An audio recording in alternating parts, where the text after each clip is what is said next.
Hello दोस्तों, welcome to epic movies. हमारी आज की कहानी का नाम है इमैकुलेट। इस कहानी की शुरुआत में हमें एक सिस्टर को दिखाया जाता है जो इस वक्त प्रेयर कर रही होती है। उसके बाद वो एक बड़ी नन मदर सुपीरियर के रूम में जाती है जहाँ से वो कुछ चाबियां चुराती है। ये सिस्टर बहुत डरी हुई थी और ये शायद यहाँ से भागना चाहती थी। ये सिस्टर इस कॉन्वेंट के मेन गेट पर पहुंचती है और उसे खोलने की कोशिश करती है, लेकिन उसी वक्त उसके पीछे कुछ लोग आ जाते हैं जिन्होंने अपने चेहरे एक मास्क के साथ ढके हुए थे। उनमें से एक आदमी इस सिस्टर की टांग को पकड़ लेता है जब ये सिस्टर उस मेन गेट को थोड़ा सा खोलकर जबरदस्ती बाहर निकलने की कोशिश कर रही थी। अगले सीन में हम देखते हैं कि ये सिस्टर एक बॉक्स में बंद है और उसे जिंदा ही दफनाया जा रहा है। ये वहाँ पर बहुत चीखती है लेकिन इसे वहाँ से कोई भी नहीं निकालता।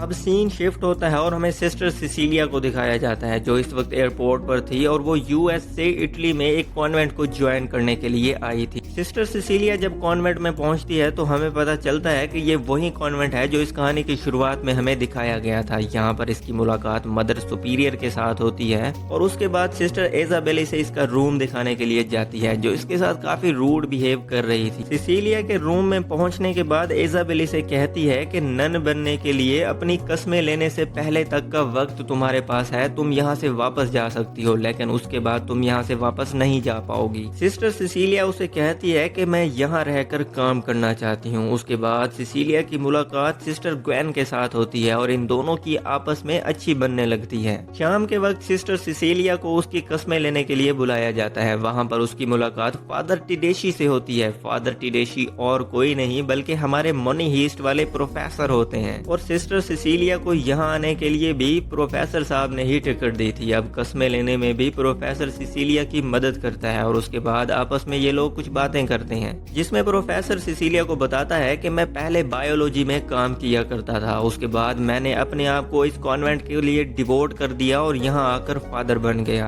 अब सिसिलिया उसे बताती है कि जब मैं 12 साल की थी तो मैं एक ठंडे पानी की नदी में गिर गई थी जहाँ पर डॉक्टर्स ने मुझे मुर्दा भी करार दे दिया था, लेकिन कुछ देर बाद मैं फिर जिंदा हो गई थी। मैं जानती हूँ कि मेरी जिंदगी का कोई ना कोई मकसद जरूर है और उसी के लिए आज मैं यहाँ मौजूद हूँ। अब सिस्टर सिसिलिया एक नन बन चुकी थी। वो कॉन्वेंट में घूमते हुए एक ऐसी जगह पर पहुंचती है जहाँ वो एक इंसान को उल्टा लेटे हुए देखती है जिसने अपने चेहरे को ढका हुआ था। यहाँ पर मदर सुपीरियर भी आ जाती है जो सिस्टर सिसिलिया को लोहे की एक बड़ी कील दिखाती है। ये कील वो थी जो जीसस को क्रॉस पर लगाई गई थी। इस कील को हाथ में पकड़ते ही सिसिलिया बेहोश हो जाती है। जब उसे होश आता है तो वो अपने आप को एक कन्फेशन रूम में पाती है। उसके बाद उसे लगता है कि अपने चेहरे को ढके हुए कुछ लोग उसके साथ कुछ कर रहे हैं। अब जब सिसिलिया की आंख खुलती है तो वो अपने आप को अपने बेडरूम में पाती है। उसे लगता है कि उसने कोई बुरा सपना देखा है, लेकिन ये सब कुछ हकीकत भी हो सकता था। खैर, अब सिसिलिया को अपने काम करते हुए दिखाया जाता है जिसमें वो इस कॉन्वेंट की बूढ़ी नन्स की खिदमत किया करती थी। एक रात जब सिसिलिया अपने रूम में सो रही थी तो एक बूढ़ी नन आकर उसके बाल काट देती है। सिसिलिया यहाँ डर जाती है और उसके बाद वो उस बूढ़ी नन को पकड़कर उसके बिस्तर के पास ले जाती है और उसे सुला देती है। यहाँ सिसिलिया उस नन के पाँव पर क्रॉस का बना हुआ एक निशान भी देखती है। अगले दिन जब सिसिलिया ग्वेन के साथ बातें कर रही थी तो उसे वोमिटिंग हो जाती है। इस कॉन्वेंट में मौजूद एक डॉक्टर से सिसिलिया का चेकअप करवाया जाता है और उसके बाद मदर सुपीरियर सिसिलिया को एक बड़े रूम में बुला लेती है। इस रूम में इस कॉन्वेंट के सारे बड़े लोग मौजूद थे और फादर भी यहाँ पर मौजूद था। ये लोग सिसिलिया को एक बहुत ही शॉकिंग न्यूज देते हैं। ये उसे बताते हैं कि तुम प्रेग्नेंट हो चुकी हो। सिसिलिया ये सुनकर बहुत ही परेशान हो जाती है क्योंकि वो आज तक किसी के भी करीब नहीं गई थी। अब ये तमाम लोग उसे कहते हैं कि ये गॉड की तरफ से होने वाला एक करिश्मा है, इसलिए तुम परेशान मत हो। अब इस कॉन्वेंट में मौजूद तमाम लोग सिसिलिया को बहुत ज्यादा इज्जत देने लगते हैं क्योंकि इन लोगों को लगता है कि सिसिलिया के पेट में जो बच्चा है वो गॉड का मैसेंजर है। लेकिन सिसिलिया को ये सब कुछ समझ नहीं आ रहा होता। वो सोचती है कि आखिर ये करिश्मा हुआ कैसे और मेरे साथ ही क्यों हुआ।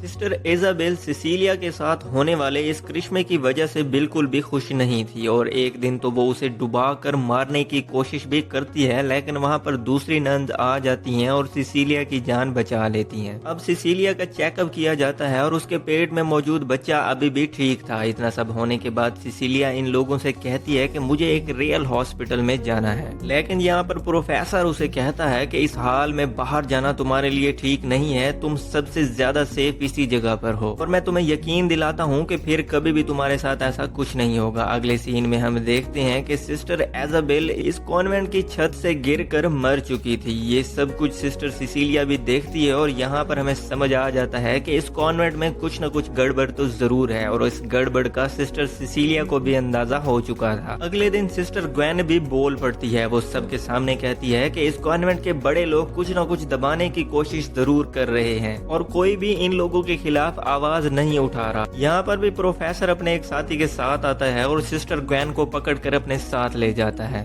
रात के वक्त सिसिलिया जब अपने बेडरूम में सो रही होती है तो वहाँ मौजूद एक पेंटिंग लटक जाती है जिसके नीचे कुछ लिखा हुआ था। सिसिलिया देखती है कि वहाँ पर बाइबल का एक सेक्शन मेंशन किया हुआ था। सिसिलिया बाइबल में देखती है कि उस सेक्शन में लिखा हुआ था, कभी कभी शैतान अपने आप को गॉड का बंदा बताता है। ये लाइंस पढ़ने के बाद सिसिलिया इस कॉन्वेंट में छानबीन करना शुरू कर देती है और सिसिलिया को यहाँ पर एक फाइल मिलती है जिसमें सिसिलिया के पास्ट के बारे में सारी इंफॉर्मेशन पहले से ही मौजूद थी। यहाँ पर सिसिलिया को समझ आ जाती है कि इस कॉन्वेंट के बड़े लोगों और प्रोफेसर को मेरे बारे में पहले से ही सब कुछ मालूम था। अब सिसिलिया को एक आवाज सुनाई देती है और उस आवाज का पीछा करते हुए वो एक रूम तक पहुंचती है। वहाँ पर वो देखती है कि उस रूम में सिस्टर ग्वेन की जबान को काट दिया जाता है। यहाँ पर वो बूढ़ी नन आ जाती है और सिसिलिया उसे कहती है कि हमें यहाँ से भाग जाना चाहिए। वो बूढ़ी नन इसे कहती है कि हम यहाँ से कहीं भी नहीं भाग सकते। अगली सुबह सिसिलिया अपने बेड पर थी और उसे बहुत ज्यादा ब्लीडिंग हो रही थी। ये देखकर प्रोफेसर अपने एक साथी के साथ सिसिलिया को अपनी गाड़ी में बिठाता है और ये लोग अब उसे हॉस्पिटल लेकर जाने वाले थे। इन लोगों के निकलने के बाद एक दूसरी नन सिसिलिया के बेड के नीचे एक मरी हुई चिकन को देखती है। वो समझ जाती है कि सिसिलिया ने अपने ऊपर इस चिकन का ब्लड लगाया हुआ था और वो यहाँ से निकलने के लिए ब्लीडिंग की एक्टिंग कर रही थी। वो प्रोफेसर को कॉल करके सब कुछ बता देती है। प्रोफेसर रास्ते में ही गाड़ी रुकवा देता है। यहाँ पर सिसिलिया को भी पता चल जाता है कि उसका झूठ पकड़ा गया है। वो गाड़ी का दरवाजा खोल के यहाँ से भागने की कोशिश करती है। प्रोफेसर अपने साथी के साथ उसे पकड़ लेता है और वापस कॉन्वेंट में ले आता है। अब सिसिलिया यहाँ पर बंधी हुई थी और प्रोफेसर उसे सब कुछ बताता है। वो उसे बताता है कि मैं पहले जेनेटिक्स पर काम किया करता था और हमें जीसस के इस नील पर उनकी बॉडी के ब्लड के कुछ सैंपल्स मिले थे जिनके जरिए मैंने एक जेनेटिक कोड तैयार किया है। अगर उस जेनेटिक कोड को फर्टाइल करके हम एक बच्चा पैदा करते हैं तो वो इस दुनिया का नया मसीहा साबित हो सकता है। मैं ये एक्सपेरिमेंट पिछले 20 साल से यहाँ कर रहा हूँ। मैंने यहाँ पर कई नन्स और सिस्टर्स को इस जेनेटिक कोड के साथ प्रेग्नेंट किया है लेकिन मुझे आज तक कामयाबी नहीं मिली। लेकिन तुम्हारे पेट में जो बच्चा है वो बिल्कुल ठीक है। इस बच्चे के पैदा होने के बाद इस दुनिया को एक नया मसीहा मिल जाएगा। अब प्रोफेसर सिसिलिया के पांव पर क्रॉस का एक निशान बना देता है।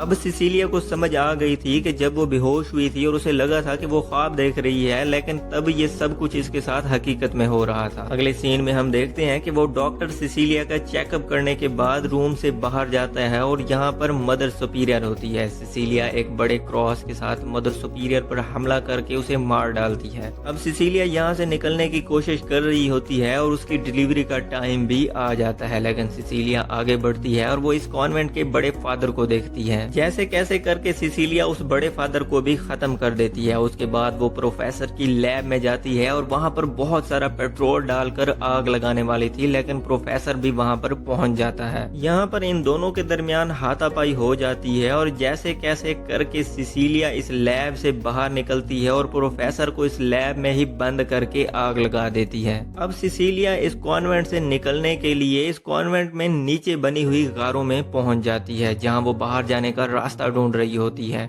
सिसिलिया इस कॉन्वेंट से निकलने से पहले वो जीसस वाला कील भी अपने साथ ले आई थी। सिसिलिया को बाहर जाने का रास्ता नजर आ जाता है। वो इस कॉन्वेंट से निकलने ही वाली होती है कि वहाँ पर वो प्रोफेसर जख्मी हालत में दोबारा पहुँच जाता है जो उस लैब में लगी हुई आग में जिंदा बच चुका था। यहाँ पर इन दोनों के दरमियान फिर से हाथापाई हो जाती है और ये प्रोफेसर सिसिलिया का पेट काट के उसका बच्चा निकालने की कोशिश करता है, लेकिन सिसिलिया के हाथ में वो जीसस वाली कील होती है है और सिसिलिया इस कील को प्रोफेसर की गर्दन में आर पार कर देती है। यहाँ पर प्रोफेसर की फाइनली मौत हो जाती है और सिसिलिया इस कॉन्वेंट से बाहर निकल आती है। बाहर निकलते ही सिसिलिया की बहुत मुश्किल से डिलीवरी हो जाती है। उसका बच्चा पैदा हो चुका था और यहाँ पर हम नोट करते हैं उस बच्चे की आवाज नॉर्मल इंसानों की तरह नहीं बल्कि जानवरों की तरह होती है। अब हम देखते हैं कि सिसिलिया एक बड़ा पत्थर उठाती है और उस बच्चे के ऊपर फेंक देती है। इस सीन में हमें वो बच्चा नहीं दिखाया जाता और ना ही हमें दिखाया जाता है कि सिसिलिया ने वाकई वो पत्थर उस बच्चे के ऊपर फेंका है। इसी के साथ ही ये कहानी यहाँ पर खत्म हो जाती है। दोस्तों, अगर आपको हमारी ये कहानी पसंद आई हो तो लाइक और कमेंट करके जरूर बताइएगा।